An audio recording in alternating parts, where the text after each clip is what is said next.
welcome to the channel, welcome to the channel, welcome to the channel, welcome to the channel. Okay, so hi, my name is Odia Shembo, and I teach small business owners, first-time content managers, and freelance writers how to increase their online presence via organic marketing through SEO. Okay, so that is what you're going to get with this channel. Now, I have a couple of other videos about what I love, but in this section of my channel, you will understand how to do that. And so today we're going to be going over how to write SEO friendly content in 2022. So I'm taking it old school. I'm going to have my notes with me so you have your notes with you, because when you come to this channel, you are going to have an understanding of how to increase your business online. Okay, that's my promise to you. That's what you're gonna get. That's what you're gonna get. Okay. So we'll go ahead and get started. So wait, before we get started, I need to go through this one quick point. This one quick point that's going to set this up for you and for your understanding of why this is so important. The way your customers shop in 2022 has changed. Okay, so that is beyond a shadow of a doubt. Your customers are now online, whether they're in Japan, India, Africa, wherever. Whenever they want something, they're gonna have access to their phones, and they are going to go online to find it. Okay, and so that is why you understanding how to do organic marketing is going to beat out almost every other tactic out there. Okay, because it's just the way it's going, and consumers, the younger that they get as they grow, that trend will continue. And if you don't get in now, I don't know what the future will be. But if you don't have an online presence, you are slowly dying offline. And I didn't get that for myself, okay? It's from a very accredited book, but long story short, I can't remember the book, but that line stuck out to me because it's so true. So we're gonna get started. Number one, understand your audience 10 times better than the average person. You have to understand your audience and what you're doing well in order for you to really make the most out of your content strategy or writing with SEO in mind in general. Okay, so if you know your unique point of view, your unique value to the marketplace, then you'll be able to write better, which will then go ahead and help you write better content for your target audience, which will help you get more steam in Google, etc. So understanding your audience 10 times better than the average person will serve you so well. So if you don't know how to do this, just take a quick inventory of the clients that love you. Write down the common thread that you're seeing for the problems that you're solving, okay? So once you do that and you have a really good inventory, you'll understand what it is specifically that you do 10 times better than the average person. Number two, use a search engine, okay? Listen, I don't care what anybody else tries to sell you. Google and YouTube are by far the largest search engines, meaning they touch so many people right now. TikTok is the fastest growing, but Google and YouTube, because YouTube is a product of Google, are the largest search engines. So if you master Google and YouTube, if you just master Google, even at 1%, it puts you well ahead of the curve, okay? Because research shows that about 70% of people don't even have an SEO strategy or a content strategy at all. 30% of businesses do, okay? So if you learn everything that you'll learn by the end of this video, you'll be well above the curve, okay? If you need my creds, go to my LinkedIn, type in Odia Shembo, you'll get it all. I've worked for the largest companies out there, fintech, you name it, Credit Karma, Lending Tree, Guaranteed Rate, all these large companies. I've worked for them. I've worked at an agency. I've worked as a freelancer, so I've seen what it is that you need to rank your content or to get that traffic and to grow your online presence, and I'll keep going with the list. So use a search engine. Number three, find your target keyword. Once again, once you find out what you do really well, finding a target keyword will be a little bit easier to do. So that's why I say always start with your what you do well, then that will trickle into your target keyword. Your target keyword ideally should be the keyword that you can solve a problem to very, very well. Okay? Now, number 4, middle of the range when it comes to getting traffic is always a good starting point. Okay? Middle of the range. Don't go for too high because you won't get enough visibility. But don't go for too low because you're not going to get enough traffic coming to your site. So middle of the range is always a good starting point. Number 5, don't go straight to a tool yet. I know everyone wants to teach you about a writing tool. Everyone wants to say, okay, this tool is better. Okay, I use this tool, I use it. First off, it's a writing assistant. If you're a business owner, you know you have to train an assistant, right? You have to invest in them so that way they can give you the quality that you want. It's the same with an SEO tool. If you want an SEO tool to do what you need it to do, you first need to understand what Google is. And we'll get into that later. But don't go for a writing tool just yet, okay? Number 6, write first, hire later. If you don't know your brand well enough, if you cannot write and execute the tone, the brand, the voice, then how are you going to train up other people to write for you? You don't want to do that. You want to go through those kinks on your own, figure out what kind of tone that you like, the brand that you like, what you want your process to be, and then you can hire to 10x what's already working well for you, even if you have a little bit of smoke. Okay, you can 10x it by hiring somebody to do what you're already gaining traffic in. Okay, so don't waste your dollars by going out and hiring people. I see so much waste, and especially in smaller businesses and freelance businesses,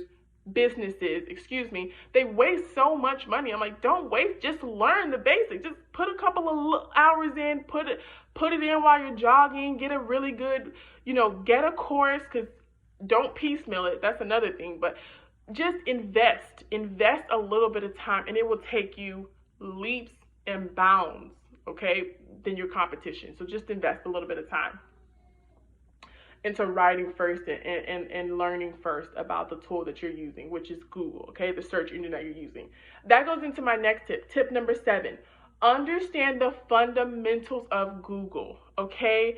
Please understand that this is probably the most important tip. If you don't leave this video with anything else, the most important tool is to understand the fundamentals of Google. If you do not understand what you're using, you will not be able to use it well.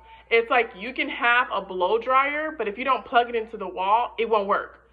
So if you don't understand Google well enough at the fundamental level, then everything that you're doing, you're just throwing spaghetti at the wall, okay? And we don't want that. There's a process to writing really good SEO-friendly content, and you need to understand what Google is first so you can figure out what's good and what's not.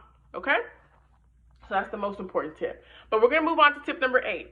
Have a traffic retention strategy, aka an email list. Okay? You need to understand how you're going to reap the benefits of your hard-earned writing. Okay? So how are you going to retain the traffic that's coming in from your SEO-friendly content? So for me, it's a phone call. Because of where I'm at in my business, I want people to reach out to me. I want to meet them so I can get that steam going in the right direction for my business. So for me, it's book a call. That's my traffic retention strategy. But for most people, it's an email list, which is amazing because email lists typically have about a $42 return on investment for every dollar spent. So that's really important. That's why people do it. I have an email list, but you have to speak with me first at this current time to get on the email list, because that's my strategy based on the needs of my business. And you need to have that strategy as well. So number 9, you need to know 10 times more and provide 10 times more value than the average person, okay? You'll hear a theme from me, it's 10 times more, it's 7 times more. You need to be able to do 7 to 10 times more than the average person and provide value to the average person, because that's how your stuff, your product or your service is going to spread like wildfire, okay?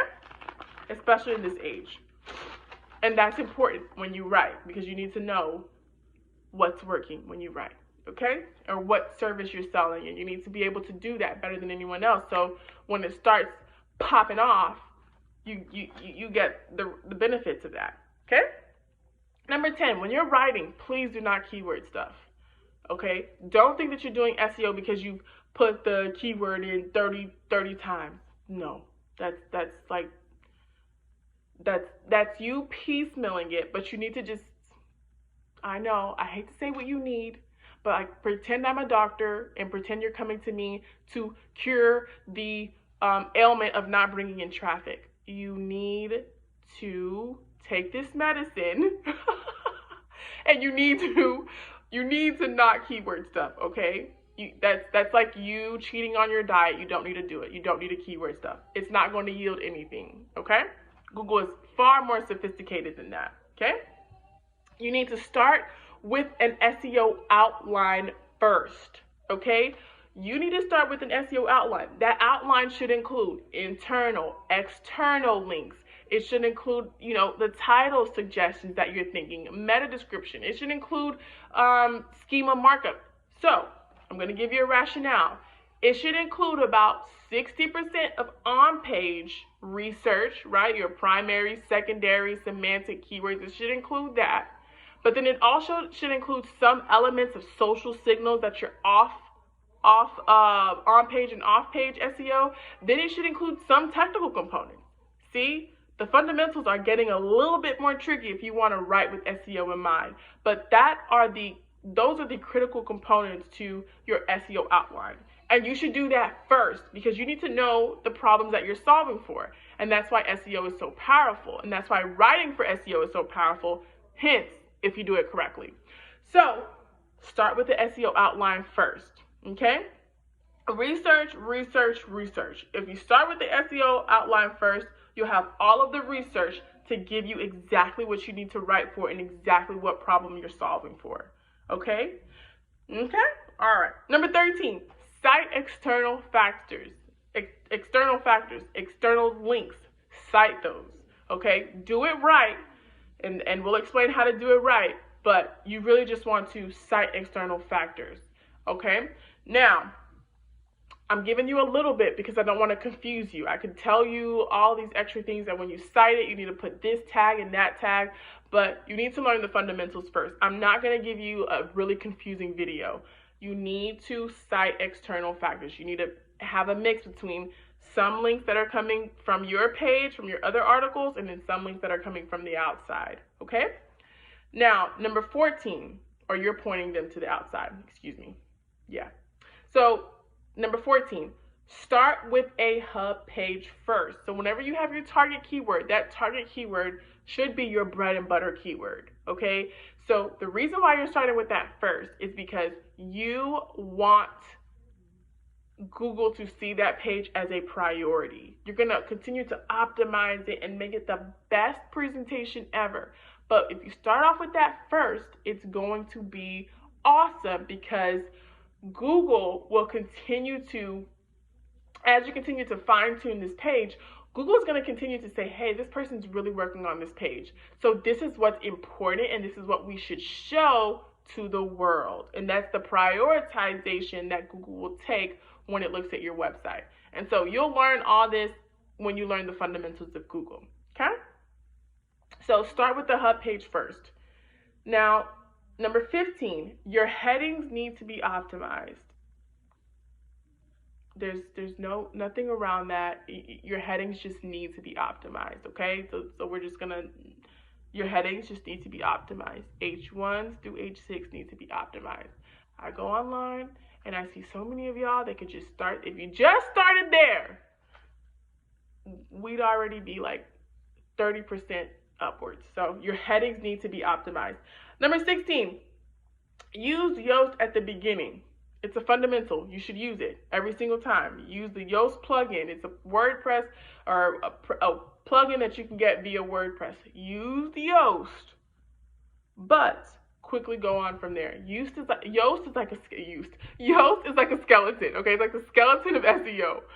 Use Yoast as a skeleton, as a benchmark. Get that green light, and then optimize from there. Okay? Number 17, follow heading best practices, okay? I just told you the major one.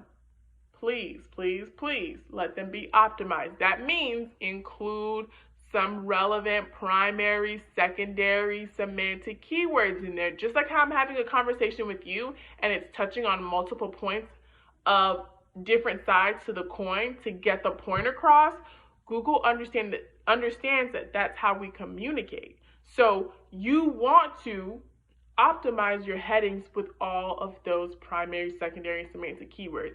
It sounds complex when I'm telling you this, but it's really simple when you understand the fundamentals of Google. Okay, and number 18, this is like my bonus tip, pro tip, the meta description. Now, the meta description is a must, okay?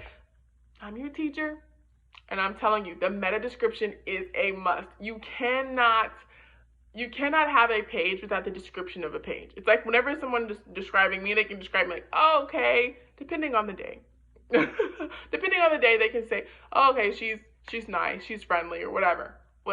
Like, that's how you would describe me, right? So my name only has value because of the way someone else describes me.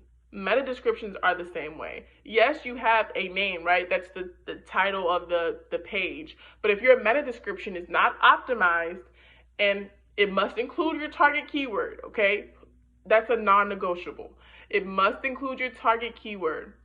If it's not optimized, then you have a name and you don't have a description. And you're missing a huge part of helping Google understand what your page is about. And then they have to just do all kind of extra stuff. And I'm going to tell you one thing. The algorithm is lazy. It doesn't want to do everything. It wants you to do the stuff for it, okay? So if you're lazy or if you're not well known and your stuff is not structured on your page and it's not optimized and stuff like that, it's not going to yield it. So following these 18 steps you will rank, you will get traffic on Google. There is no question about it. Okay, so what I want you to do is subscribe, because I'm telling you this, for the next 60 days, you will get content from me, either a YouTube short or a long form video from me for the next 60 days. And you want to subscribe early. You want to book a call with me if you're serious about getting this done, because that's the only way you can get on my email list. Once you get on my email list, or once you've become a client or you've purchased the product, or you got on my email list, then we can really start getting to more work. But you want to follow this, because all this stuff that I'm giving you, you'll be able to rank and you'll come back to me. All right, I see you the next, I don't know, but you'll be great. All right, on to the next video. See you later. Like, subscribe, and book a call with me if you're serious. See ya.